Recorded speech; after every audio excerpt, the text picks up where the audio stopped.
Our next guest is brought to you by the Arnold Palmer designed Whistler Golf Club. Blake and I played there Monday. It is an absolutely magnificent condition. Reminding you, tee times for any time during the 2024 season can be booked online now. Get those tee times reserved to avoid disappointment. The weekends are certainly filling up.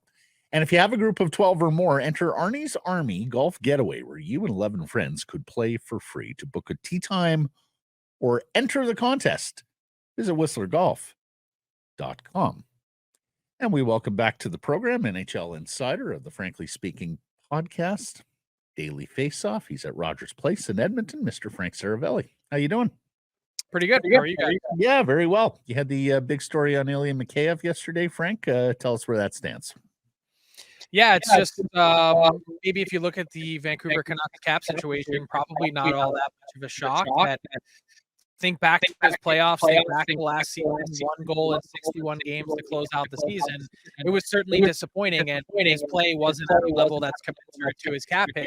And for a team where quite literally every penny is going to count this season, you're trying to map out your offseason, where things go from here, what guys you can keep, which guys you need to jettison. He stands sort of right in the middle. What's interesting to me, and I didn't realize it back to last year, Mikheyev was offered to team not long after the Kuzmenko went down, basically to say, hey, will you take him off our hands? The Canucks had set at least a direction that they wanted to make a change with Mikheyev, and now they're right back in this spot this summer, and I don't think they love the feedback that they've gotten from this point. Teams are doubting that he can bounce back from the surgery. From your understanding, they're trying to sell people on the fact that his bounce back is just about to come. No, I don't think they're trying to tell anyone. I think that's what they actually believe. I think they think that this is what a year post ACL looks like. It really does take you a year to recover and get back to yourself. They feel internally that that's the case. They think that the next version that you're going to see of Mikheyev is going to be much better. But they also can't really afford to find out the hard way. And so the spot that other teams are in, it's not so much the ACL that they're concerned about or the knee. It's really more so production, and can he find confidence again and get back to a level that he was playing at previously. Puckpedia, Frank, tells us that if the Canucks Puckpedia tells us that retained salary here, moving him out at 50%, still may be a second-round pick. What is your understanding on whether or not the Canucks are willing to sweeten? What is your understanding whether the Canucks are willing to retain any salary on the player? The retained salary part, I don't want to say it's a non-starter, but it kind of goes against the exact purpose of what you're trying to do, which is clean up your books, right? You don't want any dead cap space devoted to Mikheyev. When it comes to attaching an asset, that part I think the Canucks are disappointed in. They feel like, hey, if we were to just unload this player, should someone be taking him on for free? And the response that they've gotten from teams has been, oh no, we'll take Mikheyev, but you need to pay us in order to do it. They're looking for assets on top of it, so it might be a second-round pick or something like that to try and entice a team to take on Mikheyev in full. Yeah, we kicked this around yesterday, but Patrik Laine, what is the asking price from Columbus on Patrik Laine, and how comfortable are our teams with Patrik Laine on and off the ice going forward here? I think the answer is not very, and it's not because they don't believe that he can get back to being a game breaker in the NHL. Even for as difficult as this run has been in Columbus, this is still a guy that has averaged a 4-goal pace since being a Blue Jacket. The problem is he played 18 games last year. He acknowledged some of the off-ice struggles that he's had, mental health issues, entering the player assistance program, and then now the physical component to this. He just recently had a shoulder clean-out surgery. How much is his physical health impacted? How much is his confidence shaken? Where's his mental health? I think all fair and important questions to ask. But then you take that a step further, and this is a guy that has an $8.6 million cap hit for each of the next 2 seasons. That's not easy for anyone to take on, let alone with the number of question marks that exist around him at the moment, that they're probably in a situation where they're going to have to retain in order to entice teams. But you mentioned the Likely Speaking podcast off the intro. I had Don with on the new Columbus GM last week, and he said one of the first things that he's putting in place in Columbus is, do you want to be a Columbus Blue Jacket? And we want players that want to be part of the solution here. Since Patrik Laine signaled that he's looking for a fresh start somewhere else, they're going to do everything they can to try and move him somewhere. And the same thing with Elvis Merzlikins, and it requires retaining salary. That's just going to be something that the Columbus Blue Jackets are going to have to grin and bear. For any Canucks fans that are dreaming of, a 50-goal Patrik Laine coming to the Vancouver Canucks, most people, rightly so, don't really think that's a Rick Tocchet kind of player. Probably not a Rick Tocchet player, but then again, I don't know that anyone would have said Phil Kessel is either. So fair to keep that in mind. I wouldn't cross anyone off the list just based on that, but I'd say Patrik Laine, even at his best, still a long way away from 50-goal scorer. Have we arrived at crunch time for Nikita Zadorov and the Vancouver Canucks? There's sounds like there's been some activity there. Do you think the Canucks will blink here, and will we know whether Zadorov is coming back within the next few days? I think they are well aware of what the asks and demands are. I think they're totally comfortable with that. And unless there's going to be a significant movement from Zadorov's camp, and unless they get a sense that the market for him might not be as strong as they think it is. There's a little bit of a game of chicken here, right? Like it's okay to ask for a lot, but then as an agent, you better be able to go out and deliver that when the actual market opens. And I'm still not that that's the case. I told you guys from the very beginning what Zadorov kind of range he's looking to get into, and that was times 6. That's what he thought the market would bear for him. I think that's incredibly rich, both on term and dollars. And I don't think the Canucks are willing to pay anywhere near that dollar and term. So the question is how much of an adjustment down is he willing to make? And can this find a way to find common ground? I personally don't think you can answer the Zadorov question until you can get clarity on Mikheyev, until you can make a decision one way or the other on Filip Hronek. I think, to me, Zadorov is a nice piece to have, but not a must-have. And when you're looking at this team in terms of pecking order, I think you've got to answer the Phil Hronek question first. So you think it's more likely that Zadorov and Milstein blink than the Canucks? Yes, and but I'm not saying they will. If someone was going to, it's going to be the Zadorov side, and I just envision him walking to market. In a flat cap, I think people might be a little bit reticent. I mean, Zadorov's not a young player. The sample size of him playing as a decent but not great defenseman is way bigger than him playing as a great defenseman. It just, to me, it's going to hinge, Frank, on whether or not people get punched drunk on the $4.5 million of cap space they just got. Well, but also a significant dose of recency bias from the playoffs. That's what I mean. Yeah. You look at the goals that he scored, and look, I'm not disparaging him at all. He did score them, but most of them shouldn't have gone in, right. In terms of quality attempts and shots and goals. Like, he was a physical force. He was a really important, integral part of the Canucks playoff run, but I think it's punch drunk, not just in recency bias and cap space that you have available to you, but it's also punch drunk in terms of convincing yourself that we're close. Close to what? To me, you didn't get halfway there. You lost to an Oiler team that, had they gotten their act together sooner, might have been able to take care of you sooner. And now look at how far this Oiler team is from actually winning a Stanley Cup. They're, closing in on potentially getting swept on Saturday night. So I think you want to be careful and guard against thinking or believing how close you actually are. And you're right. Like, I've been stressing this about Zadorov for months. He is a solid number 4 defenseman in the NHL.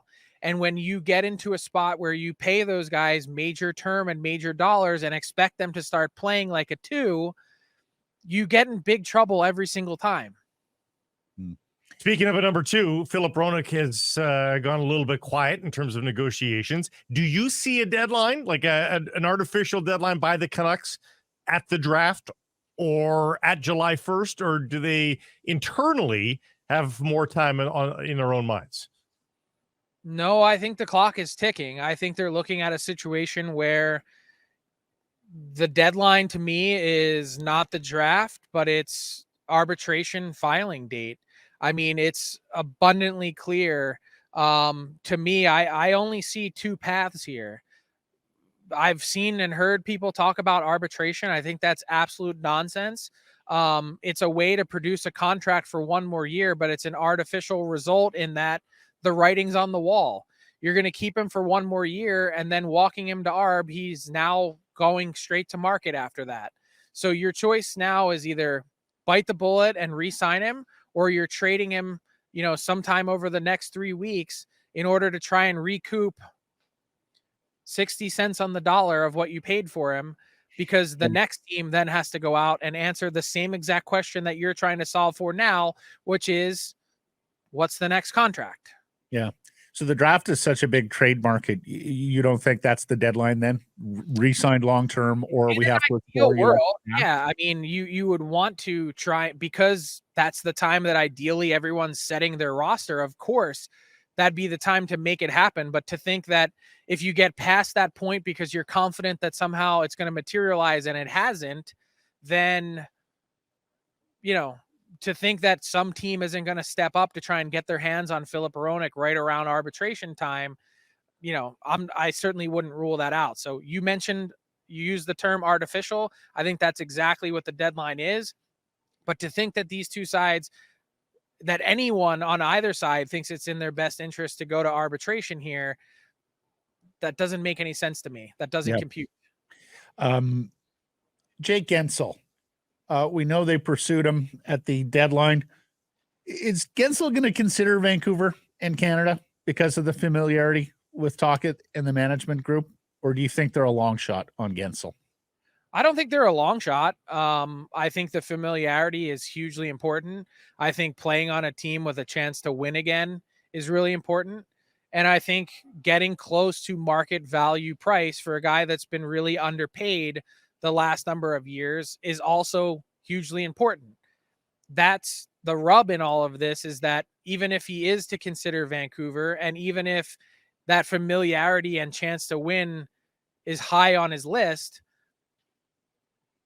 can the Vancouver Canucks get to a spot where they can devote the resources that would be required to be able to land him on their cap? That part, I think, is the bigger reach. What about the chance to go just below Jake Guentzel if they have to? Do you see any concrete paths right now for a guy like DeBrusk or Teravainen, guys like that? Is there a sense of where those kinds of guys are going right now? Plan B, a middle class plan B winger. Are those paths, do they exist? Of course they do. I think personally, just looking at this is purely my opinion. Mm-hmm. I look at it and say, rather than going after someone that's in that mid-tier, are the Canucks better off dicing up whatever you devote to that player and getting 3 players that might be able to help you, whatever that looks like, and do it by committee as opposed to the mid-tier? I think in some ways, and this is going to sound funny to say, hockey is trending a little bit more towards partially some of that NBA style. You try and get the biggest collection of difference makers that you can, and then try and fill out your roster in smart ways, using your scouting eye, using your draft picks, using, all of those different types of options. That the difference makers to me are where it really matters most. Elias Lindholm it sounds like they took a good run at trying to re-sign him, and it doesn't sound like he's going to re-sign here, and that's quite understandable when you look at the available free agent centerman, where he would stand in that pecking order. Plus, if he's coming back here, he's coming back to play third line minutes, and I don't think that's what he envisions. But does that tell us that they're going to go after a center here in free agency? Frank, have you heard them tied to any of the other centermen outside of Lindholm on the UFA market or on the trade I haven't market? heard them tied to anyone, but obviously that wouldn't surprise me. Clearly, they view that as an area that they believe they can strengthen their team. I think they also liked the optionality of what it would look like if needed to have Lindholm play on the wing. So that part I think was intriguing to them, in addition to the look, go back and we just talked about the strong drug that is recency bias, but go back and look at the playoffs and all the really smart plays that Lindholm made to put that team in a position for success, that I think he was hugely critical to that, coming up big in different spots, whether it was a key faceoff win, whether it was a smart play along the wall. He had some great forechecking moments, which isn't necessarily something that you'd attach to his name or his resume on a typical basis.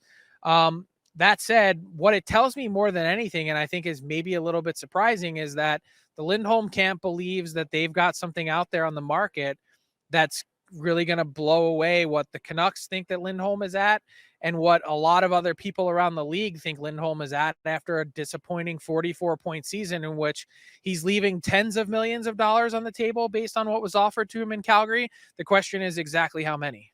Yeah, it's just Alvinus mentioned three centers so much, and you're right about the hybrid. They were hoping Lindholm was better. He's mentioned a lot as a winger. He's mentioned wingers. He's mentioned but mentioned a lot. Even going back to the year, like he talked about the three centers and how he liked that structure. So I think we should be on the lookout for a center or a hybrid guy if that's where the GM is at.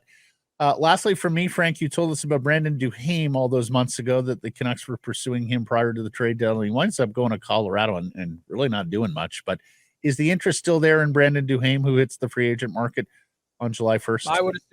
I would assume so. I haven't heard that concretely. Nothing at this time of year is concrete anyway. But that would make sense. And I think the question again becomes how much. I think there's going to be lots of really smart players that are down toward the bottom of your lineup available to play fourth line minutes. The question is, what's the appropriate cap space to devote to these types of players? I'll give you another great example. Sam Steele, part of the conference finalist Dallas Stars, goes to, he's a guy that didn't get a QO offer last year in Mini, goes to Dallas and sort of reinvents himself in his game, has a strong year, and is now, up for another contract again that I just don't think they can afford to qualify him at, because he's probably, with his arb rights, due a lot more than what the Stars would be comfortable paying. Can they work out a deal with some term that brings you less money? Sam Steele, and the reason I bring him up is because he's probably in the $1.8, $1.9 million a year range. Where's Brandon Duhaime? How close is he to that? And what are the Canucks willing to pay bottom of the lineup guys? Yeah. Balance and structure cap-wise is incredibly important, because if not, you end up trying to dig yourself out of messes like they previously started with when they were handed this team, and they're still now trying to clean up some of their own with Mikheyev. Yeah, it's spot on, Frank. 1.8 million over 3 years is the AFP Analytics prediction. Duhaime did not cover himself in glory in Colorado. Duhaime, no, he didn't. But no. I also saw you wrote the column on buyout candidates, and we're talking about guys who may not be QO'd, Frank. Like, do you think there's going to be a pretty significant boost to the free agent class via those two avenues? Yeah, I think there's going to be a small smattering, whether it's 3 or 6 or 7.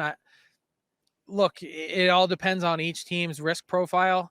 I made the case on the DFO rundown today with Jason Gregor, a long-winded one about why it makes sense for the Kings to pull the trigger if they're given the opportunity on a 1/3 buyout.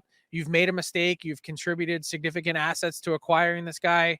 You've paid him major money, but there is a get out of jail card. It's not free, but at 1/3 as opposed to a year from now 2/3, it's only going to get a lot more difficult to move him. So I do think that we're going to see a small influx in talent added to the free agent pool through QOs and buyouts, but it's not going to be massive. And the reason, these players are getting bought out, usually for a reason. The Stanley Cup Final seems to bring out questions every year of what does it take? What's the formula to winning the Stanley Cup? To me, more than ever, there is none. You just need so much to break. You need performances from guys that up their game and execute to the best of their ability. What do you think will be the takeaways? And it's not over, but what do you think the takeaways will be from this Stanley Cup Final? I don't know that there is one. The theory that I was kind of trying to kick around last week or 2 weeks ago as the Cup Final was just beginning to be formed was the idea that you need at least 3 defensemen, like all the teams that won a round. If you think of all the non-playoff teams, really kind of with the exception of 1 or 2, if you think of all the teams that lost in the first round, the key differentiator for me between those teams and the teams that moved on was that they had at least 3 solid defensemen that you could depend upon. That was sort of the baseline. And I know someone's listening to this going, hey, thank you, Captain Obvious. But people are also looking at some of the offensive contributors and star players from these forward groups and saying, no, don't be stupid, Frank. It's not really about the defense. It's not about the goaltending. It's about having upper echelon, high impact forwards like an Alexander Barkov and Matthew Tkachuk and Sam Reinhart. Or if you look at the Oilers case, Connor McDavid, Leon Draisaitl, 50-some goal scorer, Zach Hyman, all those things sort of, that supports, the theory. But to me, I think it's having a proper blend and balance. And, look at the spot that the Oilers are in right at this exact moment in time. Stuart Skinner, .868 save percentage in the series. Like, it's also just yet another reminder not to touch on every position, but you can't do it without getting goaltending. You need doesn't have to be brilliant. It doesn't need to be, superstar level goaltending, but sub 900, it's just not going to work. You got to stop some mistakes, right? And that's what Bobrovsky was doing in game 3 is he was bailing them out of mistakes, and Skinner just hasn't been able to do that for them. 100%. That's perfectly put.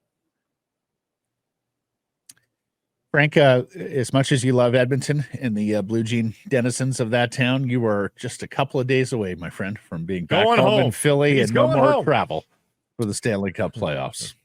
A couple of days away from absolutely sinking my teeth into the draft free agent trade market. So can't wait. We love it. At least you can do that from the free agent board. I love the trade board. I love the buyout. I love it all. Yeah. Off season, bring it on. Thanks for this, Frank. Till next Friday.